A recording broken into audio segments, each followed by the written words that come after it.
Sakit. Oke, Kalisa.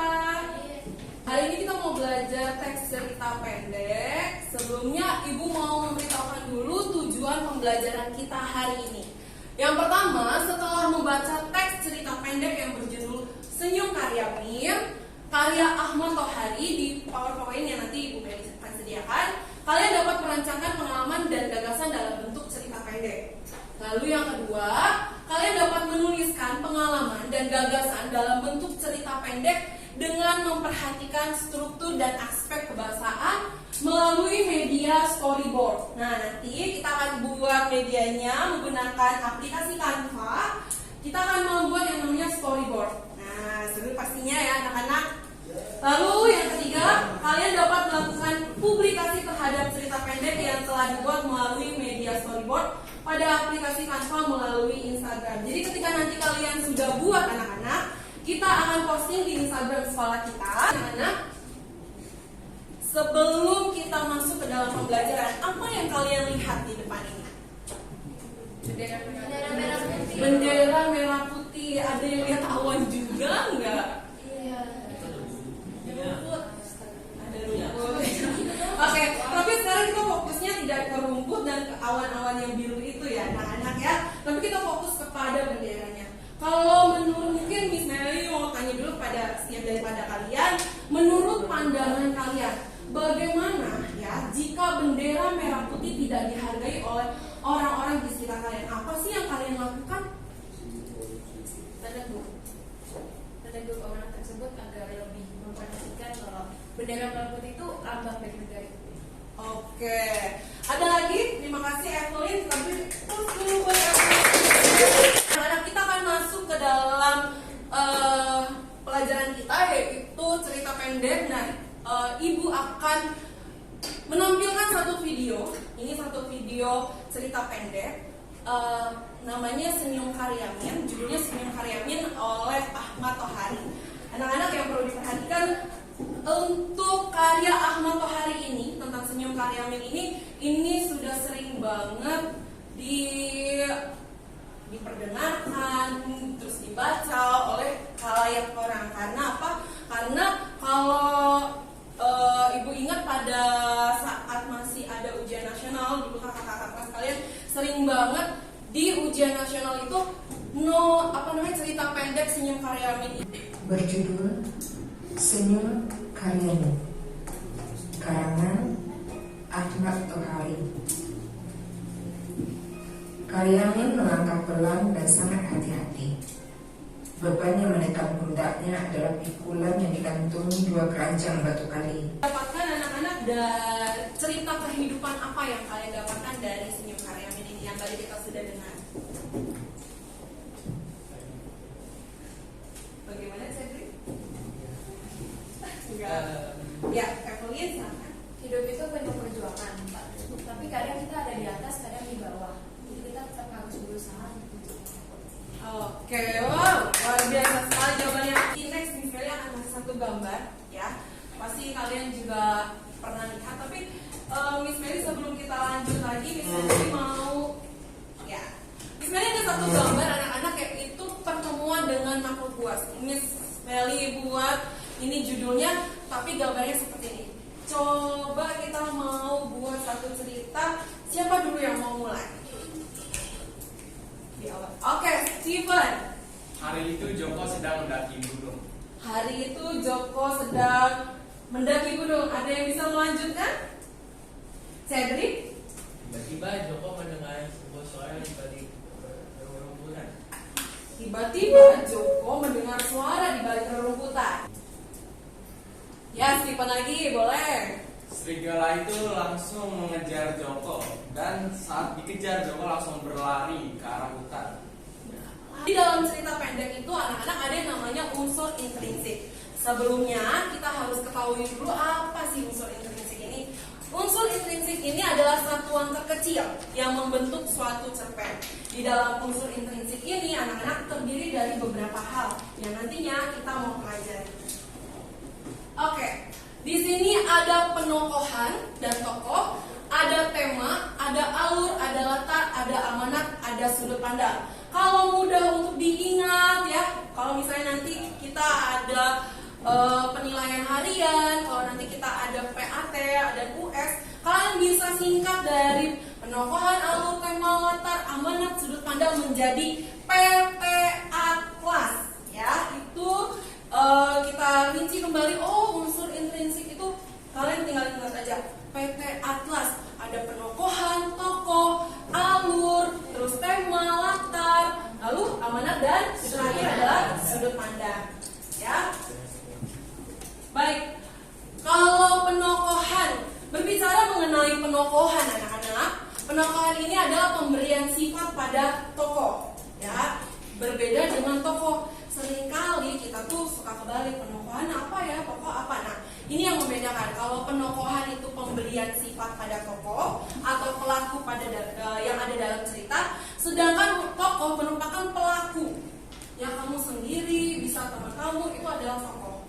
Gitu. Sedangkan sifatnya namanya penokohan. Ya. Lalu ada alur atau yang sering juga disebut dengan plot, itu jalan dari sebuah cerita. Itu biasanya anak-anak terdiri dari permasalahan, peningkatan konflik, puncak konflik, penurunan konflik, lalu selesai dan biasanya diakhiri dengan yang disebut dengan coda. Ya, lalu ada tema itu yang menjadi gagasan pokok dari cerita pendek yang nantinya kalian buat. Seperti itu. Selanjutnya ada latar dan amanat. Nah, kalau latar ini terbagi menjadi 3, yaitu latar tempat, latar waktu, dan latar suasana. Kalau latar tempat kalian sudah tahu ya, di rumah, di sekolah, seperti itu contohnya. Kalau latar waktu, contohnya seperti apa? Siang hari, malam hari, sore hari, ya kan? Lalu kalau latar suasana, sepi, menegangkan, mencekam, betul kata Valen. Lalu tenang, riuh, menakutkan, nah, dan lain sebagainya ya anak-anak. Dan amanat, kalau amanat ini merupakan suatu pesan moral yang disampaikan oleh kalian nih sebagai penulisnya kepada pembaca atau khalayak orang yang membaca karya kalian. Kita pakai kelompok belajar yang sudah pernah ibu buat ya. Jadi sekarang boleh bersama dengan kelompok belajarnya.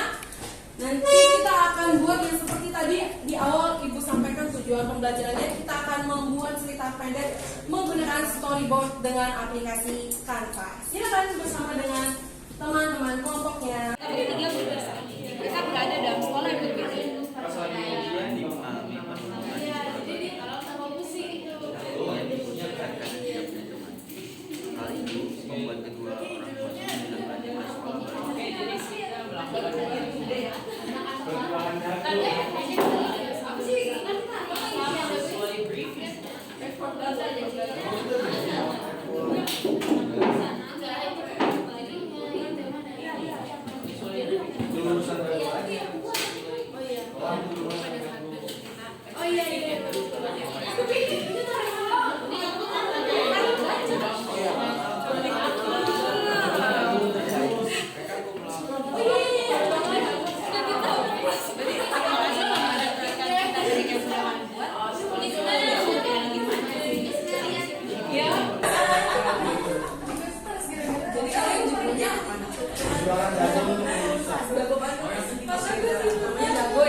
Kembali lagi Miss Meli ingatkan untuk abstrak organisasi komunikasi evaluasi dan sebagainya yang sesuai. Selamat pagi Miss Meli, selamat pagi teman-teman. Kami dari kelompok 4 ingin mempresentasi tentang papan cerita pendek yang kita buat dan berjudul Perjuangan Dago untuk Kelulusan.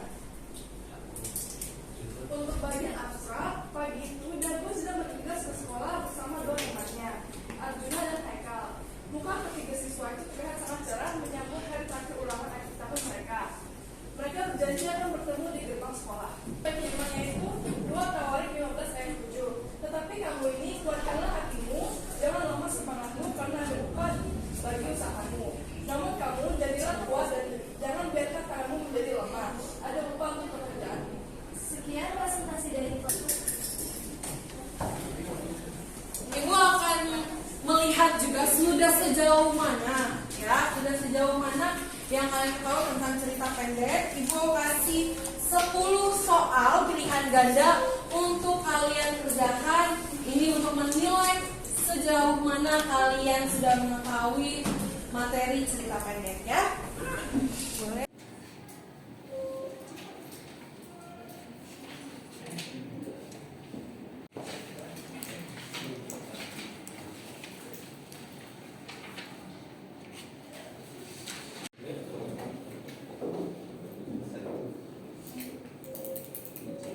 Karena tadi kita sudah kalian sudah menyelesaikan juga 10 soal yang ibu kasih, dan hari ini ibu mau tanya dulu bagaimana pembelajaran kita hari ini menyenangkan, menegangkan, baik anak-anak, ibu akan berikan jurnal refleksi. Ini tidak memengaruhi nilai kalian. Jurnal refleksi ini tidak memengaruhi nilai kalian, namun ini menjadi refleksi dari ibu sendiri.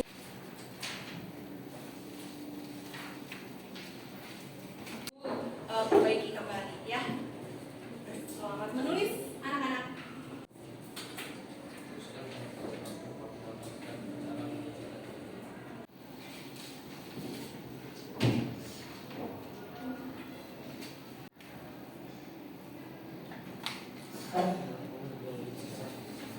Ya, menutup pembelajaran kita hari ini, apa yang kalian dapatkan dari cerita pendek? Boleh berdiri dan angkat tangan dan dijelaskan kepada teman-temannya.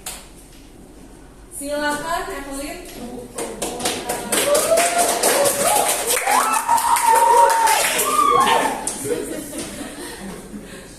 Aku belajar mengenai unsur-unsur yang ada di dalamnya. Ada unsur intrinsik sama ekstrinsik. Terus nilai-nilai yang ada kayak nilai moral, agama, sosial. Terus sudut pandang penulis sama metodenya ada analitik sebenarnya.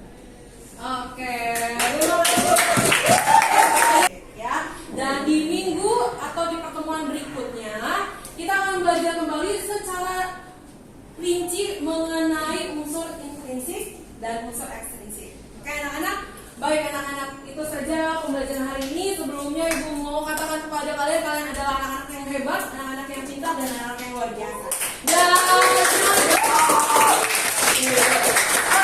silakan disiapkan. Kita berdoa terlebih dahulu ya. Mari kita satukan hati kita berdoa.